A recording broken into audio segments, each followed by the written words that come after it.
Hello दोस्तों। स्वागत है आप सभी का मेरे चैनल सच एंड सीन में। कामाख्या मंदिर की गुफा, जहां से आज तक कोई जिंदा नहीं लौटा।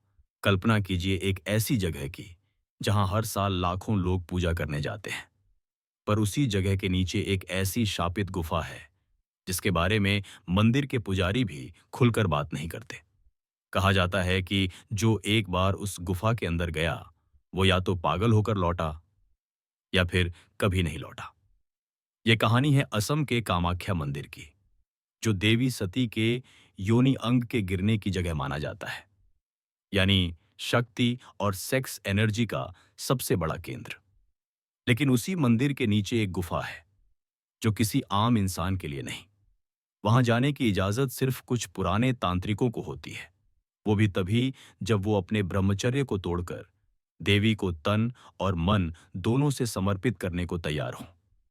इस गुफा के भीतर घुसते ही रोशनी गायब हो जाती है, सांसें भारी लगने लगती हैं और फिर शुरू होता है काम, क्रिया और कुर्बानी का वो तांत्रिक चक्र जिसमें न इंसान बचता है न उसकी आत्मा।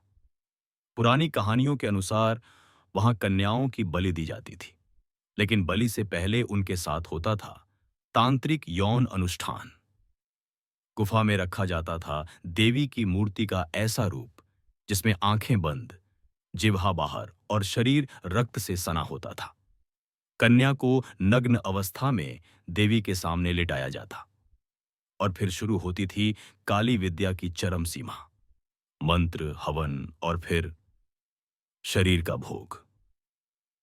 एक बार एक लड़की रति नाम की, जिसने वहां जाने से इनकार किया था, वो अगले दिन मंदिर के पीछे मरी हुई मिली। उसकी आंखें बाहर निकली हुई थीं और छाती पर चाकू से लिखा था, देवी को तृप्ति चाहिए थी, उसने नहीं दी।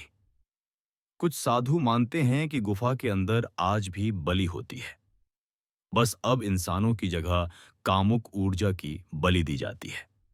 वहां जाकर यदि कोई स्त्री देवी को पूरी तरह समर्पित नहीं करती तो देवी उसके शरीर में समा जाती है और वह लड़की शारीरिक रूप से तड़पने लगती है। कई बार तो उसके होंठ खुद कट जाते हैं या स्तनों पर खुद निशान उभर आते हैं। 2023 में एक बंगाल की महिला पत्रकार ने सीक्रेट कैमरा लेकर गुफा के पास लाइव रिपोर्टिंग की। वीडियो में साफ दिखाई देता है कि कैमरे के सामने उसकी आंखें अचानक सफेद हो गईं और वो जमीन पर लौटने लगी। मुझे मत छुओ, मैं देवी हूं, मुझे तृप्ति दो, कहती रही। उसी रात उसे गुवाहाटी के मानसिक अस्पताल में भर्ती कराया गया। स्थानीय लोग कहते हैं पूर्णिमा की रात को देवी कामरूपा बन जाती हैं और तभी वो किसी पुरुष साधक को अपनी ओर खींचती हैं। उस रात मंदिर में सब बंद कर दिया जाता है, मगर गुफा से सुगंध, हंसी और कभी-कभी चीखें भी आती हैं। कई विदेशी तांत्रिक भी आ चुके हैं और दो कभी लौटे ही नहीं। कहा जाता है उन्होंने गुफा में शारीरिक क्रिया के समय कोई सीमा तोड़ी और देवी ने उन्हें निगल लिया। अंतिम चेतावनी, अगर कभी कोई तुम्हें कामाख्या मंदिर की गुफा दिखाने को कहे तो याद रखना, ये कोई आम गुफा नहीं। ये स्त्री ऊर्जा की सबसे भयानक, सबसे कामुक और सबसे विनाशकारी जगह है। और एक बार अंदर गए तो देवी को या तो पूरी तृप्ति देनी होगी या खुद को खो देना होगा।